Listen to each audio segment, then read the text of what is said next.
Absolutely live class.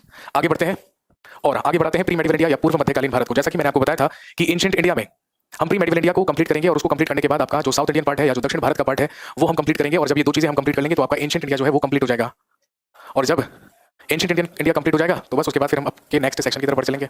चलिए जी, तो I hope कि जितने भी लोग यहाँ पर लाइव हैं वो सारे के सारे ठीक तरीके से वीडियो भी देख पा रहे होंगे, ऑडियो भी सुन पा रहे होंगे। हम शुरू करते हैं। लास्ट क्लास में हम पढ़ रहे थे प्री मेडिवल इंडिया, जिसको हमने पोस्ट गुप्ता पीरियड भी कहा था, पूर्व मध्यकालीन भारत, और जिसमें हम उन छोटी डायनेस्टीज के बारे में बात कर रहे थे जो उत्तर भारत में एग्जिस्ट करती थी या जो नॉर्थ इंडिया में एग्जिस्ट करती थी। तो हम इसमें पढ़ रहे हैं नॉर्थ इंडियन डायनेस्टीज या उत्तर भारतीय राजवंश, जिसमें हमने गुर्जर प्रतिहार डायनेस्टी कंप्लीट कर लिया है। गुर्जर प्रतिहार वंश हमने पढ़ लिया है। इसके बाद हम बात करेंगे किसके बारे में, गढ़वाल डायनेस्टी हमने कंप्लीट कर लिया है। तो दोस्तों आज की शुरुआत हम करेंगे, लिख लीजिए, फ्रॉम चौहान्स ऑफ दिल्ली या दिल्ली के चौहान, चौहान्स ऑफ दिल्ली या दिल्ली के चौहान।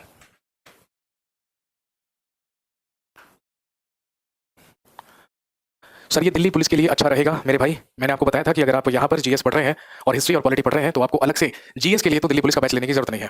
हाँ, लेकिन अगर आप कंबाइंड बैच चाहते हैं जिसमें रीजनिंग भी हो जाए, मैथ्स भी हो जाए, जीएस भी हो जाए, कंप्यूटर भी हो जाए, तब तो आप डेफिनेटली क्या लेंगे भाई, दिल्ली पुलिस का बैच लेंगे। लेकिन अगर आप जेनरिक तैयारी कर रहे हैं तो आपको आवश्यकता नहीं पड़ेगी, क्योंकि जिस लेवल का हम पढ़ रहे हैं उससे बहुत ही लो लेवल ही किसमें पूछा जाएगा, दिल्ली पुलिस कांस्टेबल वाले एग्जाम में पूछा जाएगा। इसलिए टेंशन लेने की बिल्कुल भी जरूरत नहीं है।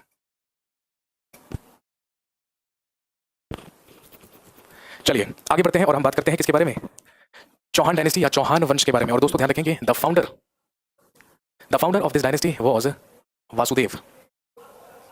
चौहान वंश की स्थापना वासुदेव नाम के शासक के द्वारा की गई। और ध्यान रखेंगे, he made his capital to Shakambhari. Chauhan वंश की स्थापना वासुदेव नामक शासक के द्वारा की गई, जिसने अपनी राजधानी शाकंभरी को बनाया और जो कहां पर था, लिख लीजिएगा, नियर अजमेर इन राजस्थान, जिसकी राजधानी अजमेर के ही निकट शाकंभरी नामक स्थान हुआ करती थी।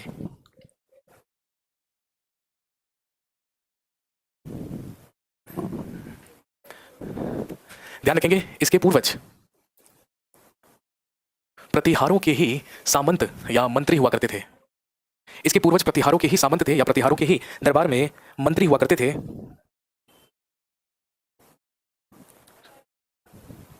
लेकिन इन 10th सेंचुरी, लेकिन 10वीं शताब्दी में वाक्तपति राज first,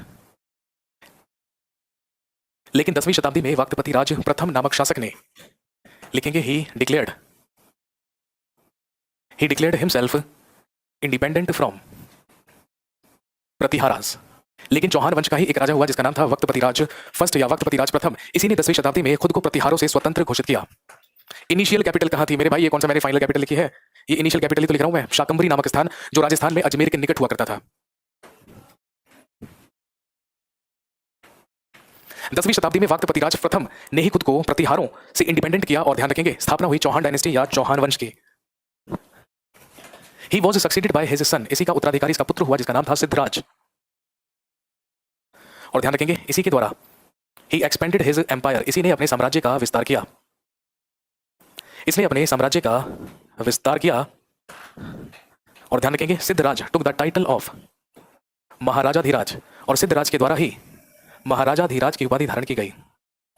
he took the title of Maharajadhiraj.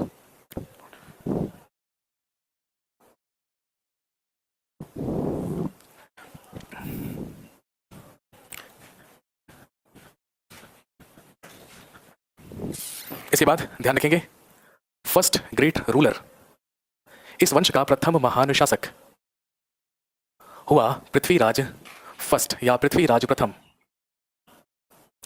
The first great ruler of this dynasty was Prithviraj first, या इस वंश का प्रथम महान शासक पृथ्वीराज प्रथम हुआ। और ध्यान रखेंगे, पृथ्वीराज प्रथम के ही बाद he was succeeded by his son in 12th century, 12वीं शताब्दी में इसका उत्तराधिकारी इसका पुत्र हुआ जिसे हम अजय राज के नाम से जानते हैं। और दोस्तों ध्यान रखेंगे, Ajay Raj founded a city named Ajmer, इसी ने अपने नाम पर अजमेर शहर बसाया। And shifted his capital from Shakambhari to Ajmer, और अपनी राजधानी को शाकंभरी से अजमेर स्थानांतरित किया। और चौहान वंश की राजधानी हम सब जानते हैं क्या बन गई, अजमेर बन गई।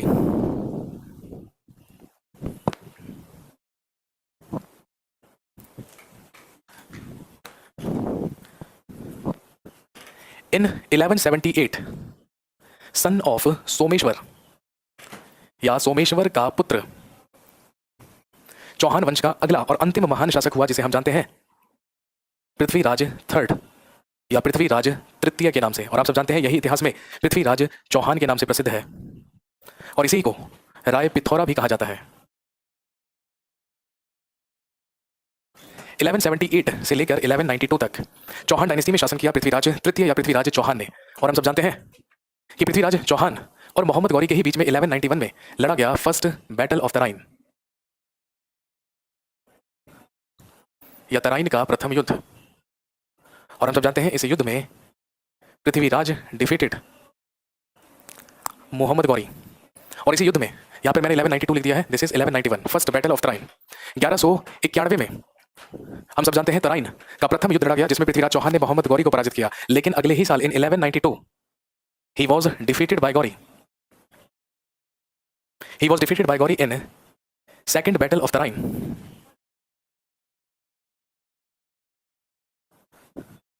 with the help of Jaichand. लेकिन अगले ही साल 1192 ईस्वी में इसको पराजित मोहम्मद गौरी के द्वारा कर दिया गया जिसमें मदद की थी किसने? जयचंद ने। और हम सब जानते हैं इन दोनों बैटल्स का जो इंपॉर्टेंट सोर्स है वो एक पुस्तक है जिसे हम पृथ्वीराज रासो के नाम से जानते हैं, जिसे पृथ्वीराज चौहान के ही दरबारी कवि चंद्रबरदाई के द्वारा लिखा गया था।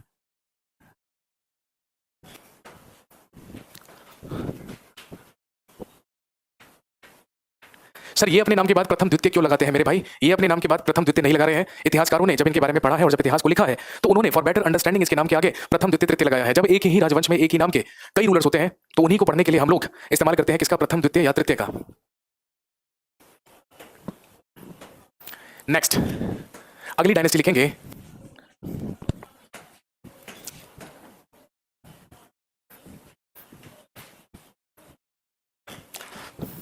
लिखिए चंदेलाज ऑफ जेजाक भुक्ति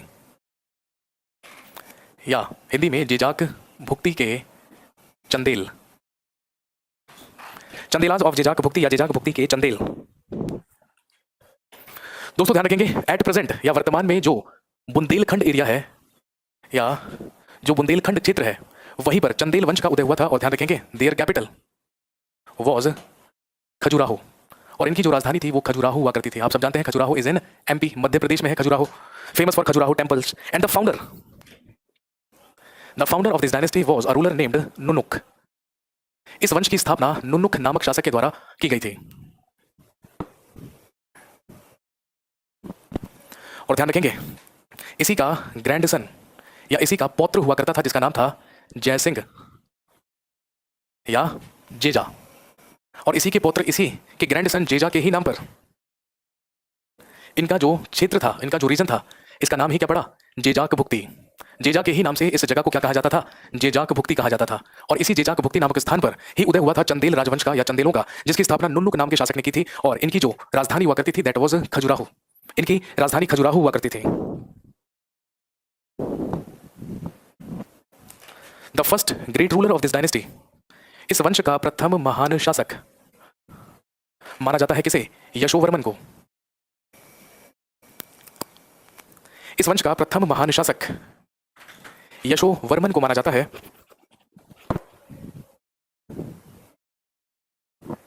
और ध्यान रखेंगे इसी ने खजुराहो के विशाल विष्णु मंदिर का निर्माण करवाया था। 99% पॉसिबिलिटी होती है कि अगर चंदेलों से सवाल पूछा जाता है तो आपसे केवल और केवल मंदिरों के नाम पूछे जाते हैं, क्योंकि आप सब जानते हैं खजुराहो के मंदिर या खजुराहो मंदिरों के लिए ही प्रसिद्ध है। इसके बाद he was succeeded by his son, इसका उत्तराधिकारी इसका पुत्र हुआ, who was known as Dhanga. इसका उत्तराधिकारी इसका पुत्र हुआ जो अगला शासक बना जिसे हम धंग के नाम से जानते हैं। और ध्यान रखेंगे he was second great ruler of this dynasty, ये इस वंश का दूसरा महान शासक था जिसे हम धंग के नाम से जानते हैं। और लगभग 950 ईस्वी से लेकर 1008 ईस्वी तक चंदेल डायनेस्टी या चंदेल वंश में शासन किया था धंग नाम के शासक ने। नाम ध्यान रखेंगे और धंग के विषय में याद रखेंगे he helped Jaipal of Hindu Shahi dynasty against Subuktigin. इसने सुबुक्तगीन के खिलाफ हिंदू शाही वंश के राजा जयपाल की मदद की थी। और भाई हम सब जानते हैं हु वाज सुबुक्तगिन। तो हम सब जानते हैं Sabuktigin was father of Mahmud Ghaznavi. Mahmud Ghaznavi के पिता का ही नाम सुबुक्तगिन था और महमूद गजनवी के हिंदुस्तान में अटैक करने से पहले बार बार पेशावर पर सुबुक्तगिन ही आक्रमण किया करता था, जिस समय वहां पर हिंदू शाही वंश का रूल किया करता था, जिसे हम जयपाल के नाम से जानते हैं। तो इसी जयपाल की मदद करने के लिए धंग नाम के शासक ने, जो चंदेल शासक था, इसने अपनी सेना को भेजा था कहां पर? जयपाल के विरुद्ध युद्ध में महमूद गजनी के खिलाफ।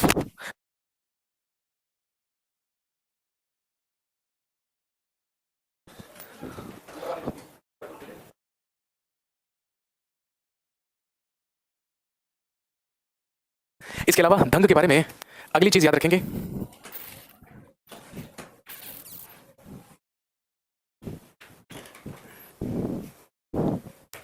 धंग के द्वारा ही खजुराहो में जिननाथ, विश्वनाथ और बैद्यनाथ टेंपल का निर्माण करवाया गया। इसी ने खजुराहो में 3 महत्वपूर्ण मंदिरों का निर्माण करवाया था, जो कहलाते हैं जिननाथ, विश्वनाथ और बैद्यनाथ मंदिर।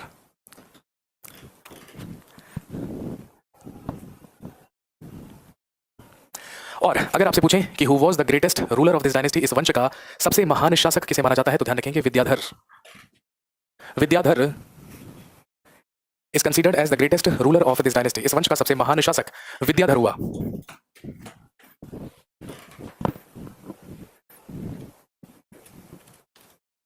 इसके बाद the last ruler of this dynasty या इस वंश का अंतिम शासक, the last ruler of this dynasty या इस वंश का अंतिम शासक माना जाता है परमर्दी देव और परमल। इस वंश का अंतिम शासक परमर्दी देव या परमल हुआ। और ध्यान रखेंगे in 1182 he was defeated by Prithviraj Chauhan. 1182 ईस्वी में इसे पृथ्वीराज चौहान के द्वारा पराजित किया गया। और in 1203 he was defeated by Qutbuddin Aibak. और 1203 ईस्वी में कुतुबुद्दीन ऐबक के द्वारा ही परमल या परमर्दी देव को पराजित करके जिजाक भुक्ति या खजुराहो नामक स्थान पर अधिकार किया गया। और ध्यान रखेंगे चंदेल डायनेस्टी जो थी वो समाप्त हुई 1203 ईस्वी में, जिस पर अधिकार कर लिया किसने? मोहम्मद गौरी के ही गुलाम, दामाद और सेनापति ने, जिसे हम कुतुबुद्दीन ऐबक के नाम से जानते हैं।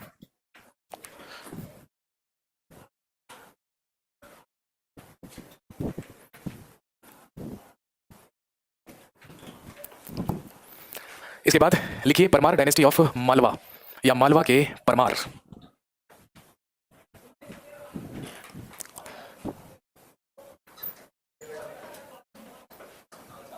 परमार ऑफ मालवा या जो कहलाते हैं मालवा के परमार। मैंने आपको पहले भी बताया था और मैं अभी भी बता रहा हूं, हम उन डायनेस्टीज के बारे में बात कर रहे हैं जहां से सवाल या क्वेश्चंस आने की जो पॉसिबिलिटी है वो लगभग ना के बराबर है। ठीक है, और क्योंकि ये ऐतिहासिक पॉइंट ऑफ व्यू से बिल्कुल इंपॉर्टेंट डायनेस्टीज नहीं है, इसीलिए इन ऐतिहासिक राजवंशों के बारे में जो सोर्सेज हैं या जो जानकारी है वो भी सीमित है। और सिंपल सी बात है, एग्जाम पॉइंट ऑफ व्यू के बारे में तो आप इन डायनेस्टीज के बारे में पढ़कर भी नहीं जाएंगे तो भी सेफ रहेंगे। मैं तो सिर्फ और सिर्फ आपको इसलिए करवा रहा हूं ताकि आप सेफर साइड रहें। एटलीस्ट आपको ये पता हो कि इतिहास में परमार वंश भी है, क्योंकि मुझे मालूम है कि अगर ये बात मैंने आपको नहीं बताई तो आप सेल्फ स्टडी में जिंदगी में खुद से कभी नहीं पढ़ेंगे। ये तो आप भी जानते हैं। ये मैं इसलिए करवा रहा हूँ, यहाँ से क्वेश्चन नहीं आएगा, ये बात तय है। हाँ, लेकिन इसके बारे में आपको पता होना चाहिए कि अगर गलती से क्वेश्चन आ जाए तो आप उसको अटेम्प्ट कर सकें।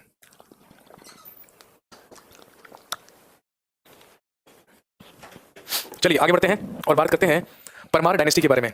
और ध्यान रखेंगे the founder of this dynasty या इस वंश का संस्थापक सियक या श्री हर्ष हुआ। सियक या श्री हर्ष नामक शासक ने स्थापना की मालवा के परमार वंश की। यार इसमें ना दूसरा मार्कर ला दो, लाइट हो गया थोड़ा सा।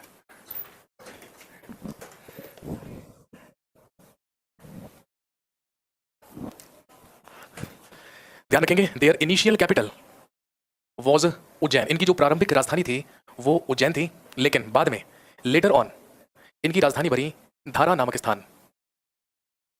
तो कहने का मतलब जो आज मध्य प्रदेश का उज्जैन क्षेत्र है वही क्या कहलाता था? मालवा कहलाता था, जहां पर परमार डायनेस्टी या परमार वंश रूल किया करती थी, जिसमें सबसे पहला जो शासक है वो श्रीहर्ष या सियक माना जाता है, जिसने अपनी राजधानी उज्जैन को बनाया था, लेकिन बाद में इनकी राजधानी उज्जैन से धारा स्थानांतरित कर दी गई। Just hold on for a minute. और मार्क करनी है क्या?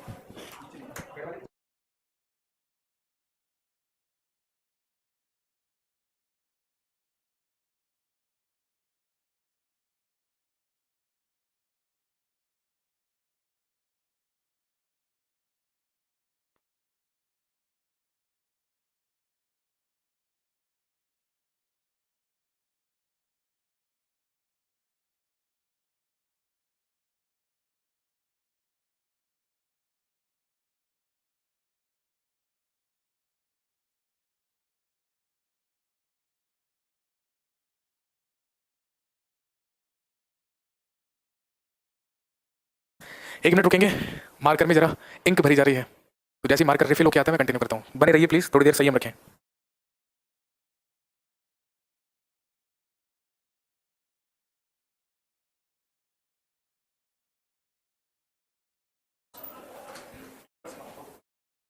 हाँ एक आधा एक्स्ट्रा रखा करो यहाँ पे। जी इंक निकल रही है यार, देखना कोई, लाओ, ज्यादा बढ़ गया क्या?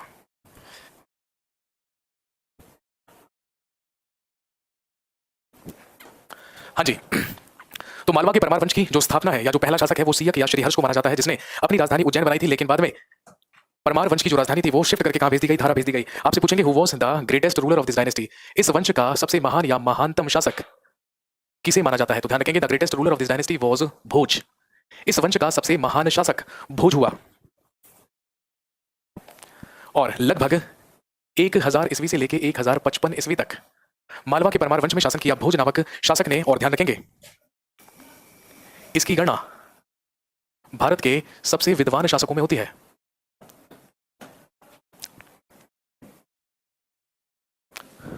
और अगर हम बात करें पॉलिटिकल और कल्चरल डेवलपमेंट की, तो सबसे ज्यादा परमार वंश में राजनीतिक और सांस्कृतिक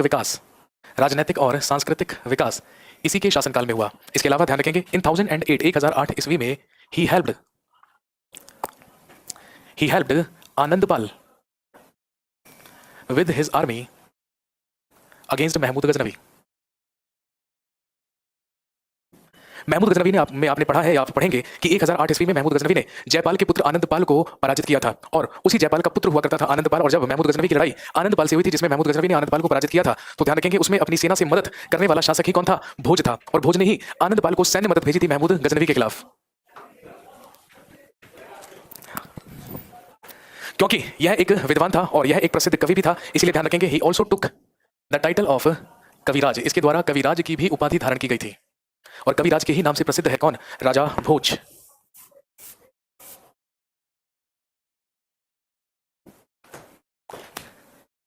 ही founded a city named Bhojpur. अपने ही नाम पर इसने भोजपुर नामक शहर की स्थापना की थी। और ध्यान रखेंगे इसी ने अपने शासनकाल में एक तालाब या एक सरोवर का निर्माण किया था, जिसे भोजसर सरोवर कहा जाता था।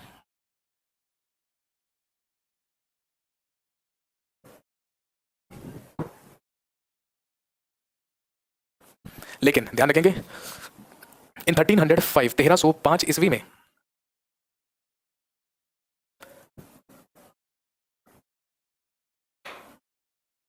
लिख लीजिएगा 1305 ईस्वी में अलाउद्दीन खिलजी के द्वारा मालवा पर अधिकार किया गया। 1305 ईस्वी तक मालवा में चला परमार वंश, लेकिन पूरी तरीके से 1305 ईस्वी में अलाउद्दीन खिलजी के द्वारा उस पर अधिकार कर लिया गया।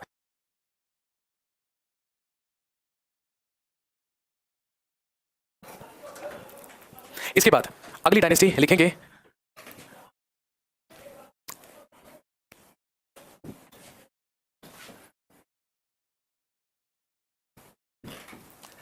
अगले लिखेंगे चालुक्याज ऑफ अनहिलवाड़ या अनहिलवाड़ के चालुक्य। और अगर हम अनहिलवाड़ के बारे में बात करें तो ये कौन सा क्षेत्र है? Gujarat.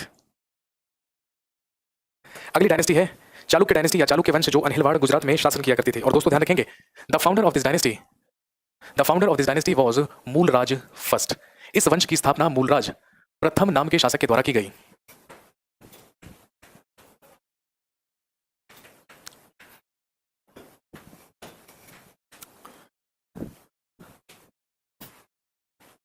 The founder of Chalukya dynasty was Mulraj first. Mulraj प्रथम के द्वारा ही चालुक्य वंश की स्थापना की गई थी। और ध्यान रखेंगे he made Anhilwad his capital. इसने अपनी राजधानी अनहिलवाड़ नामक स्थान को बनाया था। गुजरात में ही अनहिलवाड़ नामक स्थान पर इसने अपनी राजधानी बनाई थी। इसके बाद द ग्रेटेस्ट रूलर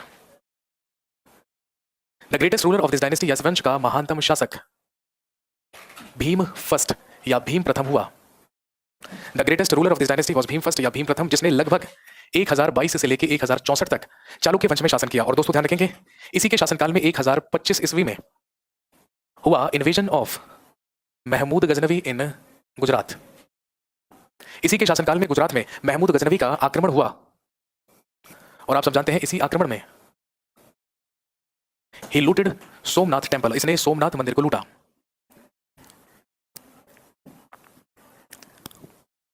और जब महमूद गजनवी ने सोमनाथ मंदिर को लूटा था उस समय वो जो मंदिर था वो लकड़ी का बना हुआ था। आपसे पूछेंगे सोमनाथ मंदिर का सबसे पहला निर्माण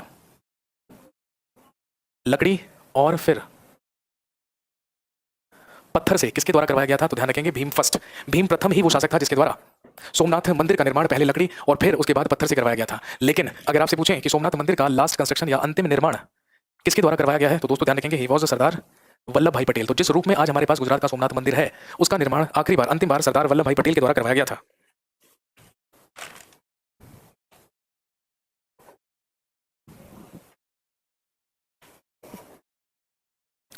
इसके बाद ध्यान रखेंगे लास्ट ग्रेट रूलर, इस वंश का अंतिम महान शासक मूलराज सेकंड या भीम सेकंड हुआ। और एक ही पॉइंट ध्यान रखेंगे he was first ruler who defeated Mohammad Ghori in India. Mohammad Ghori को भारत में पराजित करने वाला सबसे पहला ही शासक कौन माना जाता है? मूलराज द्वितीय या भीम द्वितीय।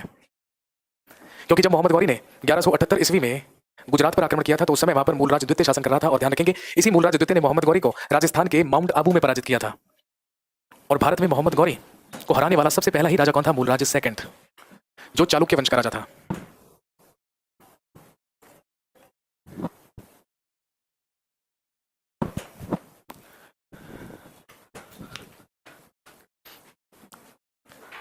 जी हाँ, पृथ्वीराज चौहान ने भी पराजित किया था।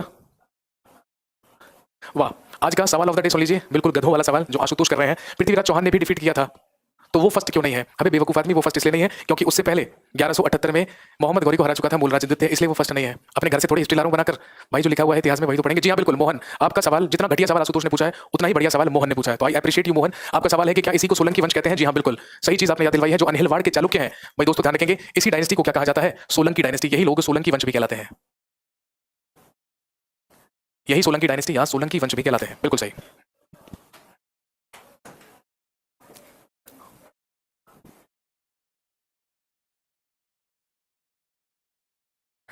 चलिए कहानी को रोक दीजिए यहीं पर। कल जब हमारी मुलाकात होगी तो हम पढ़ेंगे बंगाल के